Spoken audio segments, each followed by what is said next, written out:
All right, lads, welcome back to me podcast, Cheaper Than Therapy. So glad to have you back. Very happy today because I got two guests on the show today. Returning, Mr. Dan Barry. All right, Dan. Hey.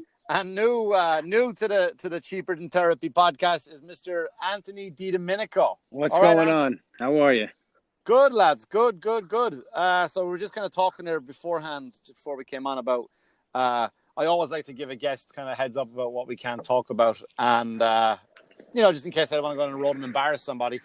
And so we immediately start talking about sports terminology between Ireland and America, and we don't have any because our sports are shit. Well, you guys have you have hurling, which is just violence. Yeah, it's just hitting people with clubs, I think. What is hurling? I don't even know what that is. It's like so I would compare it to like a field hockey, except like you have like a wooden club that's like flat on one side, and you can kind of scoop up the ball with that wooden club and quote unquote hurl it to the next person. Almost, except that there's no net. You're just hitting somebody with a wood hard stick. Yeah, it's actually the fastest. It's actually the fastest field game on the planet. Oh, okay. It's lethal though. It's lethal. It sounds like a worse version of lacrosse. Lacrosse wasn't shitty enough. Let's make it shittier. No. Now imagine lacrosse, except without any of the helmets and pads and more of the violence. None of the pussy shit. Just more violence. And then forget concussion studies. That's fucking wasteful. Let's just take a club, shave off half of it so it's flat, and then smack my friend in the face with it. Yeah, there's no room for education when it comes to it at all. Okay. In any way.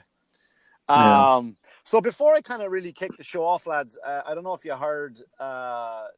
Did any of you guys know Vic Henley? Yeah, I've worked in a couple of shows. I have not. No, I have not. Yeah, he just he passed away yesterday, and that sucked.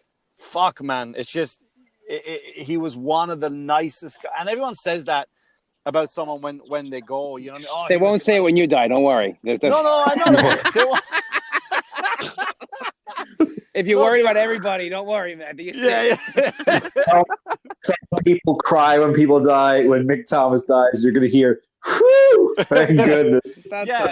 People, when I go wait, are you sure? Are you sure? My mother didn't text me on my birthday a few weeks ago, so I think... you better not be fucking me. Was it Corona? Was it Corona? No, it's Caravis.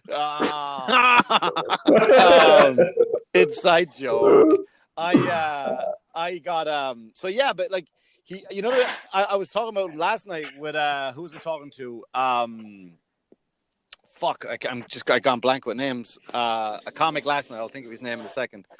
Another angry comic from the city, and we were just saying that, like, people always say, like, oh, he never had a bad word to say about anybody. He did. He loved talking shit about everybody, but he was it was true. You know what I mean? Like, if someone was an asshole, he called him on it. And that's very fucking rare, especially in this business. I think that comes with time. You know what I mean? Like, so like in pro wrestling, like I can say whatever I want because I've been doing it for 20 years and I don't care anymore. But in comedy, I'm always pretty like, hey, no, they're a pretty swell guy. Like, but I've never said that about anybody. But there's swell guy. Yeah, here's the one reason I'm glad Didiminico is joining us too, is because, like, I've been relatively angry on a lot of these episodes. I mean, especially lately, more about how people are treating the coronavirus. But you are just 24/7 miserable. Me, like, yeah, and that's why I'm kind of glad you're here to make me look like a fucking pussycat. Not that I'm miserable. I see the absurdity in everything. That's all. I think there's an element of seeing the absurdity and then the over research into what does that mean? Like, what do you mean? Yeah, that's it. Every conversation. What do you mean? What do you mean by that? What do you mean by that? Oh man. Yeah, but anyway, so yeah, I was kind of fucking gutted last night, and I was driving home with from a show in Connecticut with Chris Roach, maybe about a week before I went to Ireland. So that's a little over a month now, and we were talking about, and I just said, you know what we're due? We're due another comic to die, and he goes like, oh my god, you're terrible. Like, no, we are. Like, what? Like nobody died in a while, and then like, didn't Pete Michaels die last week too? Yeah. The guy with the puppets. Yes. Yeah, so I mean, he fucking. How did he? I just saw that up and I was like, wait, what? He died? The guy with the puppets? I just don't think people respect puppets. I think that's why I think nobody knew anything about it. No, I think most comedians are like, well, what happened to the puppets? Like, Yeah. that's Who got the puppets? That's 35 new minutes. yes, somebody just get a whole new act, a new career revival. You know what was weird, man? I worked with Pete years and years ago, and he would do this bit that he would then he would just. It's all right. Somebody fall there? No, I'm moving. Sorry. That's all right. It's only a professional broadcast, but it's all right. Yeah, we're on our cell phones. Yeah. Sets. We're you pros. Yeah, but he did this bit. Like, remember Jerry Lewis did the typewriter? Yeah. Yep. Well, he would do the bit and say, I'm doing this as an homage to Jerry Lewis. I'm like, you're just stealing his bit and justifying it. So is this the Mick Thomas shits on dead people show? Yeah, I wasn't quite that's sure. what it is. It was just him, like not Vic. That's what I'm trying to say. It was just, I didn't know if anyone knew Pete Michaels, so I'm just trying to. Welcome to cheaper than going to a funeral. You know what's cheaper than therapy? Shitting on the people you're sad that are dead. Yeah. Oh shit! Oh shit! Here. You miserable fucks. So I kind of asked Dan Anthony on the last podcast about how he's getting through everything. Like, what have you been doing to keep your sanity going? Well, I'm still working my day job. We're considered an essential service. Okay. So I've been working from home the last week. It's not much has really changed for me in quarantine. I realized. Yeah. Oh, I don't have to go somewhere. Yeah, like, right. Now I don't have to think of an excuse not to go anywhere. I can be like, quarantine. It's actually working out pretty well for me. But the only thing that sucks is there's no comedy. So that's really probably the biggest thing that is the biggest change is that I'm not performing, and that's really. Otherwise, I'm doing everything else I was doing. That's what's killing me a little bit right now. But I mean, are you doing anything? Here's what a lot of comics are like. Oh, I'm writing like crazy, but I almost feel like what are you writing? Like, because this is the point I make. Like, when you come out of quarantine, right? Let's say we hit the clubs tomorrow. Yeah. Right, and you're on a 5-man show, right? Not on Long Island, of course, but let's say you're on a 5-man show. That's just the first intermission. Yeah. Self-produced. And like, I think the honesty of a comic is you're going to have to address what we're all going through, right? So, yeah. Are you really like? What are you going to say? Like, so the other night I was like I was talking to my nephew. Like, I'll take you for example, right? About whatever. And you're like, no, you weren't, you liar. You didn't go anywhere with your nephew because you were quarantined. Well, I go to my brother's house though. You still go out like that kind of stuff? Because we've been together. They just recently moved back into their house. We've all been together through like the beginning of this. So like, I mean, oh really? That's the only place I go is my brother's house. Otherwise, I don't like go to my friends or anything. Like you actually had said, like maybe doing the podcast, like, oh, you can do it over a phone, I'll do it. But like, I don't go see anybody else but my brother. That's it. Are you not? I go to the supermarket. Where do you go? That's my life. I go to the supermarket. I go to the supermarket. And are you worried about it, like taking it, getting it, or you think it's just all like? Some people are talking about it's a scam, it's fake. I don't think it's a scam. I don't think it's fake. And maybe I'm a little ignorant and stupid, but I'm not gonna say I don't think it's. I'm not going to worry. Whatever I say is not going to come out the right way. I don't think that the country should be shut down for it. That's my opinion. Okay. And I think it's been here a lot longer than we've known about. Okay. I have family that works in the medical field. My dad, for instance, thinks the same thing. He was like, we were all sick in late December, January, with all the symptoms they're saying now. We just thought we had the flu. We could have had this. We don't know. Yeah. I mean, think about it. If whenever it was in China, it was here. There's so many planes that go back and forth from China to here. New York's a cesspool. Everybody's on top of each other.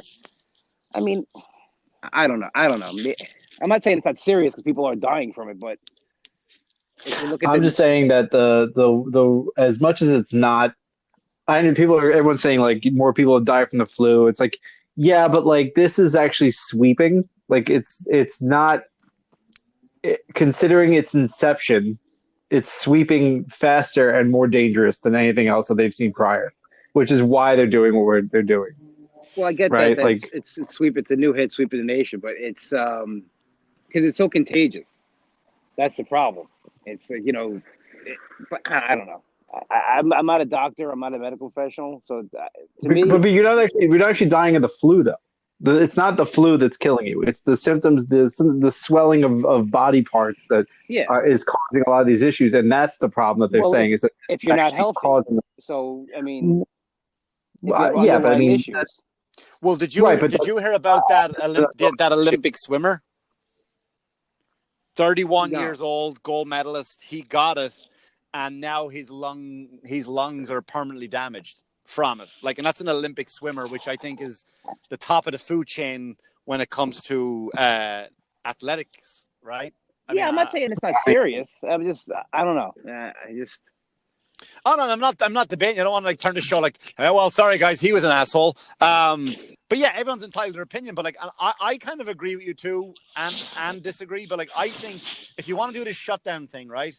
Shut it down like everything for 2 weeks. We would have been done by now if you fucking shut everything down for the 2 weeks. The problem I have with it is, I don't think we should be in stadiums. I don't think we should be in arena. I get the gathering thing, but like closing down business, people are going to lose businesses. Like my brother owns a deli.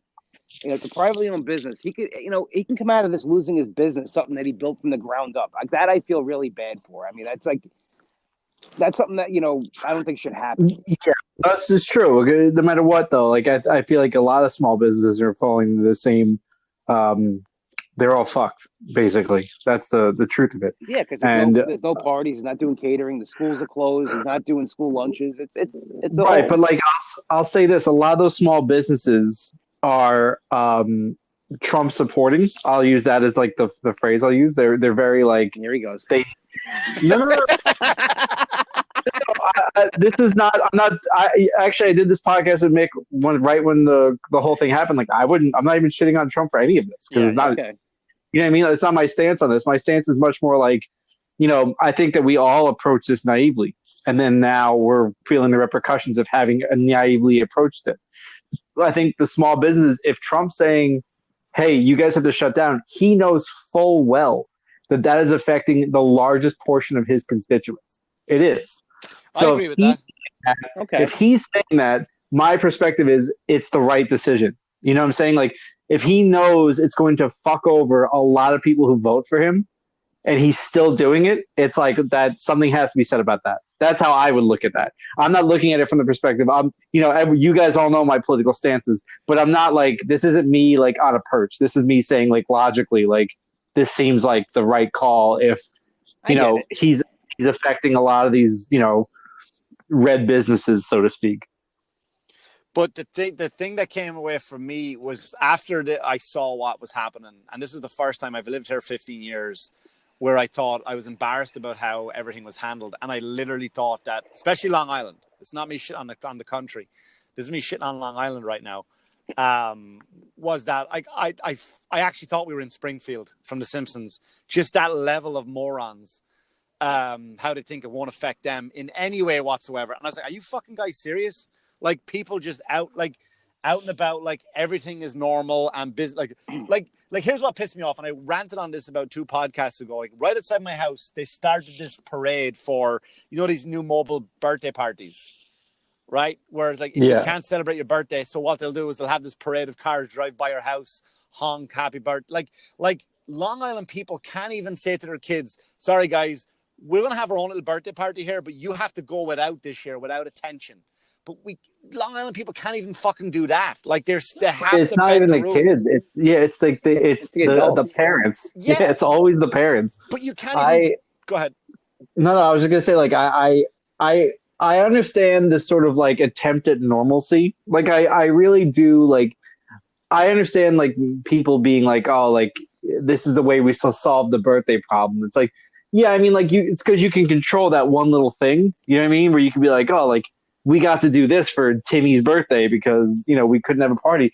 But it's like, is that what you should be focusing on? I do believe that you should be, like you're saying, like Amazon them a gift if you have to. Like it'll be fine. No one cares. I mean, but. And then also to look at like what Anthony was saying about like his brother's deli could be fucking like people are losing their jobs, and you're out there fucking worried about if fucking Timmy gets his little birthday party, his parade by his house to make him feel normal. Well, you know what? He's not fucking normal because he's grown up to be an asshole. I think you have an approach that every kid's growing up to be an asshole, whereas I do. Parents are just assholes. Like I do. All of the heat from me goes right in the parents. If you are a parent right now and like your biggest concerns are like your kid's birthday party, like you should be put into a meat grinder. I don't have any fucking use for you right now. Well, I kind of get like where parents are coming, like because kids don't know any better. I mean, they're kids.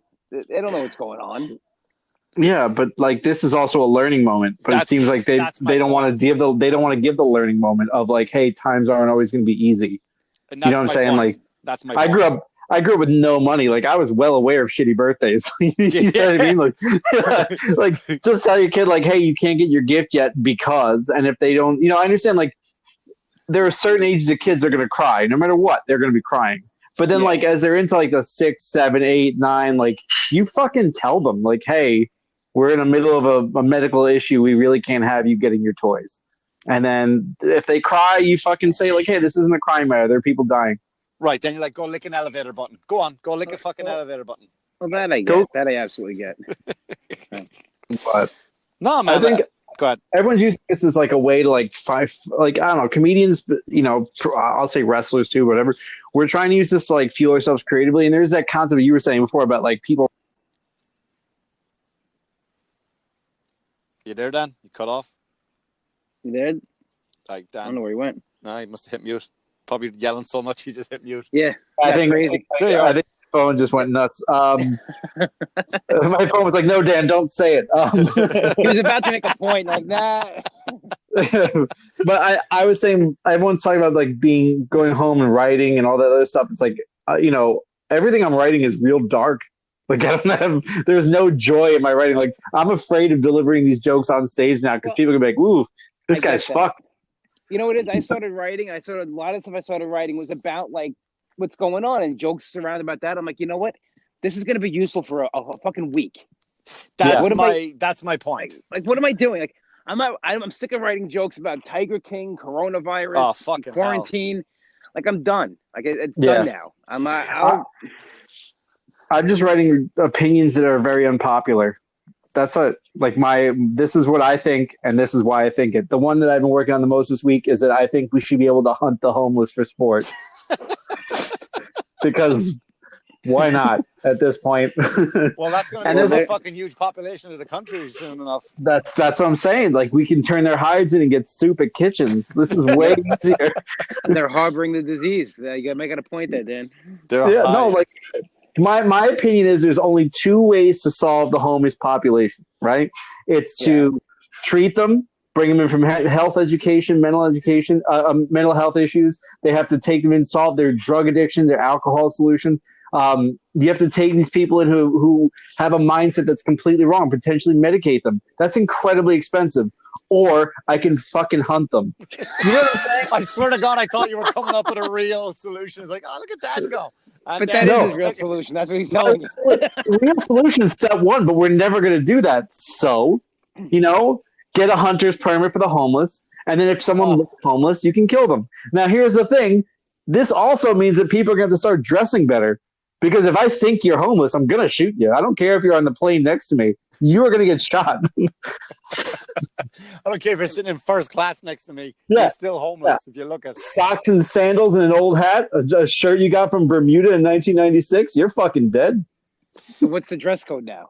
Yeah, well, you're going to have to. You remember when flying was an event and you just have to wear a suit? I remember that. You dressed up. That's what we're gonna have to come back to. That's not even too long ago.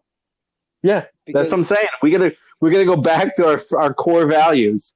It was like You that. don't get It was like It's that. like a piece of shit. It was like that in a bank or going to the theater. Like you got dressed up in a suit to go talk to the bank manager. my grandfather used to wear a suit to the baseball games. Really? Yeah, back in the day, That's like in all. the 50s, I love that. You wore a suit to go to a baseball game. Anywhere you went, you wore a suit. That's what I'm saying. We gotta come back to. There's I'm no not more. doing that. I look like Clemenza when I wear a suit. I'm not doing it. Look, then button down and nice jeans, man. You're not fucking dressing. You're not wearing a 1997 American League Championship Series shirt. That's it. You're just not doing it anymore. You're not actually far off. I've got a New York Giants T-shirt on and a hoodie, and an NWO hat. That's exactly what I'm wearing right now. The minute you leave to go food shopping, there better be brand new shoes on you, a decent pair of slacks. I got good pants on. I got new shoes. Yeah, we'll be back to tipping the hat to people. That'd be great. You know, That's right. I tip of the hat to you, ma'am. Goddamn right. I'm sick of it. So, Didiminico, Yeah. This is something I'm curious about now because it just popped in from what Dan was saying. No, you said actually about your NWO hat. Yeah. You used to get your hair cut as I did when we kind of had a similar hairstyle, like every 2 weeks. So now what are you doing? Every 2 weeks. I haven't gotten a haircut since they closed. Whenever they closed down businesses, whenever it was that Sunday at 8:00, I went the day before. Fuck. And I got a haircut, and my hair is not the way I want it to be right now. You're not liking it?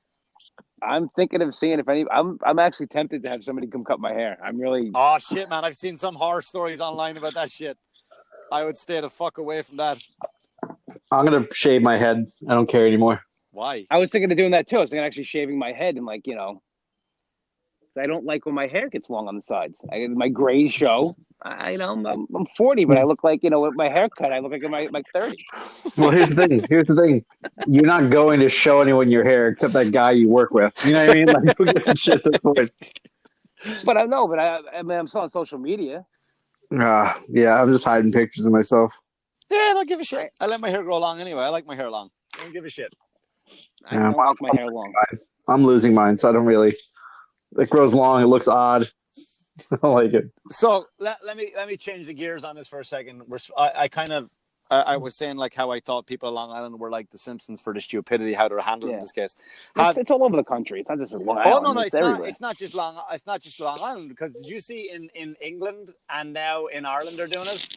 They think that the coronavirus is spread through 5G networks. So these fucking idiots, mainly England, were burning down cell phone towers. That's America too. Is it really? No, yeah. This is a real conspiracy that people believe all over the place. Wait, do 5G towers they think it's spread? Yeah. Oh, yeah. These fucking mouth breathers just fucking stare at cell phone towers and go, that's what's making us sick. Not me hugging that guy who was coughing earlier or me going to meet people at the park, even though I was told not to. How does that actually resonate as a rational thought in someone's head? Facebook.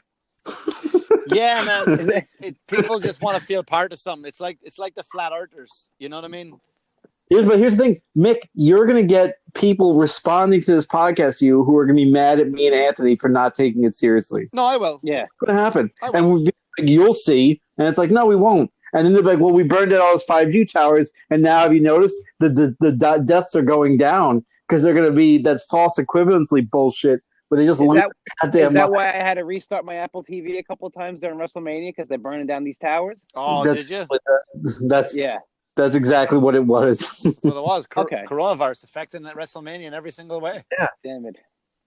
Yeah, that was rough, man. And did you guys watch WrestleMania at all? Did you guys? I watched. You guys watch it? I watched part of it, and then I immediately went, "Oh, this isn't wrestling." And then I also got depressed because I can't wrestle, and then I went to bed.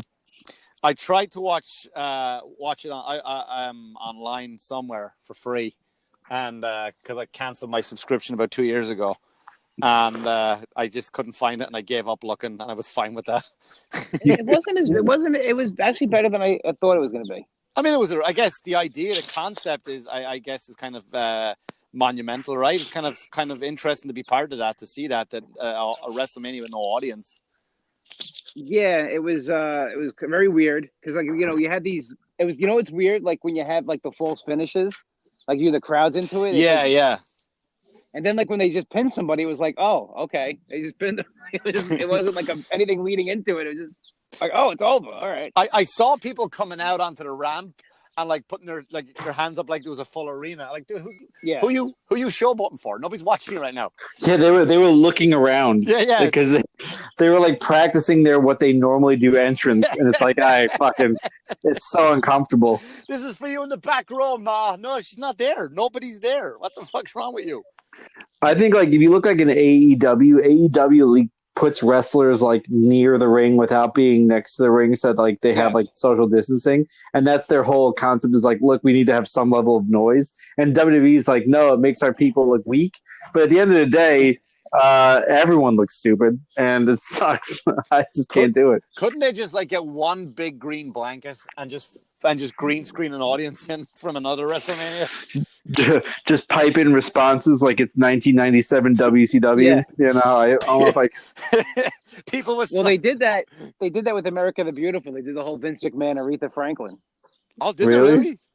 They had him like introduce, Aretha Franklin. He's like, "Welcome to WrestleMania." I was like a whole, and they played that. But yeah, it's weird. Like I was like, you know what? It's like kind of like watching these comics do like shows in their living room. It's bad, man. It's fucking weird, bad. right? It's not even weird. It's just like, what are you doing? Like, what are you stop? What are you doing? Like, nobody cares. Somebody had said to me, like, why don't you just go live from your living room? I'm like, no, it's stupid. I can't. Seriously, like, I'll do a podcast. Like, I created my podcast with the concept that, like, I didn't want to be the person in my living room, like, telling dick jokes. Like, I just couldn't do it. And then certain comedians, what are you going to do? Like, the same act you've been doing for 23 years? That's what they were doing. Oh, I didn't see that. Oh, yeah. I watched Joey Cola do it. And I was like, and Joey Cola's one of the fucking best. But I was like, he had it set up nice because he had a fake laugh track that was constantly playing. It actually made it look cool. I thought if anyone could pull it off, I thought like what would have been Joey Cola. But it was like, again, it was kind of the same act. I was like, all right, Joey, but if anyone's watching this, means we already saw this stuff. Write jokes for what's going on right now. How do you not address the fact that you're in your living room? Well, that's what I did. I'm still doing my podcast because that's obviously I did it myself anyway. But other than that, I'm not looking to do comedy in my living room or anything like that. I can't. I don't know. Every avenue I have of performing, I will. It's pretty much gone for me. So I just decided that's it. I'm not performing. I'm going to do podcasts. I'm going to try and stay up like that. That's the best I can do. Yeah, I think what I've been doing is I'm working on a project with someone now, which is kind of taking up like 4 or 5 conference calls a week that go on for about 2 hours. And like, so when you get off that, you've kind of homework to do. That's keeping you creative. I'm turning out 3 podcasts a week instead of the one I used to do every Monday. So it's like, but I can't seem to focus on sitting down and writing stand-up because I don't want to come out with, like Anthony was saying, like with all this stuff. Like I've had 1 or 2 funny jokes that because of the virus I was able to write down. But when I come out of this, I'm gonna shoehorn them in a way that they're not. I'm not going to make it about this. I'll find another way to rewrite the beginning of it. Well, you also got to think about it. Like when we get back to performing again, everybody's going to have these jokes. So it's like the crowd's going to be like another coronavirus joke. Yeah, awesome. that was my point earlier. The first 5 comics that go up. Well, first of all, if we're on a show with a bunch of hacks and we know who we're talking about, they're just going to not even address it. They're just going to go right through it. And where was she when I was growing up? Right? Like that's, you know what I mean? Wow, you really are relying on us not performing for quite a while. So I don't give a fuck. Shitty things. I don't give a shit. I honestly, in my heart, I'm untouchable. And what's the worst can happen? You're not going to let me work in that club anymore. Oh no, I don't give a shit. But like those guys are just. And where was quarantine when I was growing up? Right, and like we can do right now. We could just like probably do a list right now, put them up, and just wreck every comic's self-esteem by going homeschooling jokes. You know what I mean? Divorce jokes. I think masturbation jokes, like I've been stuck home and I've been masturbating this entire time. By day 2, it's like I don't want to hear it. Like I've been training for this my whole life. Yeah, exactly. Yeah. Fucking nonsense. I've even seen some like really established comics put up a joke, and I'm like, no, what are you doing? That joke has been done by people who are not even comedians. I've written out tweets where I'll start the tweet and I'm like, somebody like I think I was, what was it? 2 days ago I was drunk. That seems right. So 2 days ago I was drunk in my house. I was drunk. Yeah, I was drunk. And I went to tweet like everyone's talking about Corona babies. No one's going to talk about Corona divorces.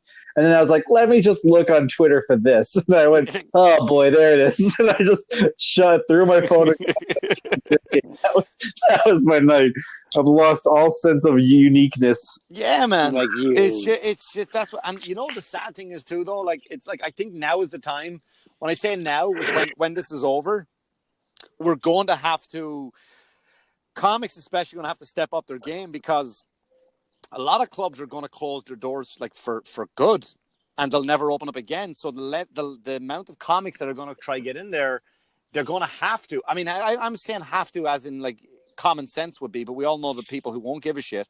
But they're going to have to start putting like talented people that are on the stage. Like I think the room for developing comics is not around anymore. Like there's no room to develop a comic anymore. Like the Stand is closed its doors probably for good. The Stand was one of the hot clubs in the city. The Creek and the Cave is gone. It's gone. It's closed its door for good, not temporarily. It's gone. Yeah, though that's the other thing is that like even when you go back, I imagine that people aren't going to want to sit as close as they were sitting prior. You know what I mean? Like even little things like that, where you're like, you know, this building held 250 people. It's like, yeah, well, you got to take out half those seats because people don't want to sit next to each other like that. And it's like, all right, well, now we have ourselves a reduced number of seating, so we have to bring out our A game every single time. We can't have, you know, the same fucking nonsense go out. But yeah, but you're gonna want every time someone gets on stage, right? Like we'll talk about the local clubs, right, for a second on Long Island, right? Yeah. Whose birds are chirping there? I'm outside. I'm actually sitting on my stoop having a cigar. I love that he went outside. That's fucking great. But I was out here already. I was just. Can you shut that bird up for me? Yeah, shut the fuck up.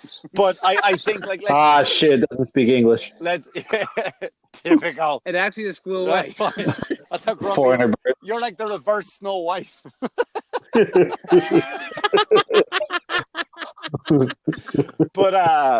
But like let's take these clubs right on the island like right now, right? You're gonna have to like you go up and Anthony goes up and does a fucking great job. Dan Barry goes up and does a great job. I go up, I kind of do a great job too. And I just think people like there's no room anymore for the guys going up like eating shit for 7 minutes with their A material. You know what I mean? Like the clubs can't take that chance anymore. Like you when you open up the doors of any comedy club, I don't care who it is, it could be the Comedy Cellar, Caroline's, Gotham. If you open up any comedy club door, you're immediately in the red, and the first thing you want to do is get in the black, and you don't have any fucking room for weak comedy. And weak comedy's not going to do that, man. That's my opinion of it, especially on Long Island. Yeah, I would hope so. I would hope that's the case. Just because I think then it'll be the shows are going to be stronger, so that'll actually when people start coming back to it, they'll actually come back to like, okay, it's entertainment again, and it's actually fun to go to, and you're not sitting through people that shouldn't be on that stage. Yeah, nobody wants to come back and go like, I saw this fucking guy or girl already, and it's the same jokes, and nobody, there's no room for the fucking puppets or banjos anymore. Like, it's just not there for it anymore. If you want to survive in comedy or get the clubs to survive, that's what I'm saying. Like, you gotta come back out. Fucking comics have to be stronger if they want to survive what's going to happen. Because if not, they're going to just be fucking guys on Facebook and Twitter, and I gladly unfollow them.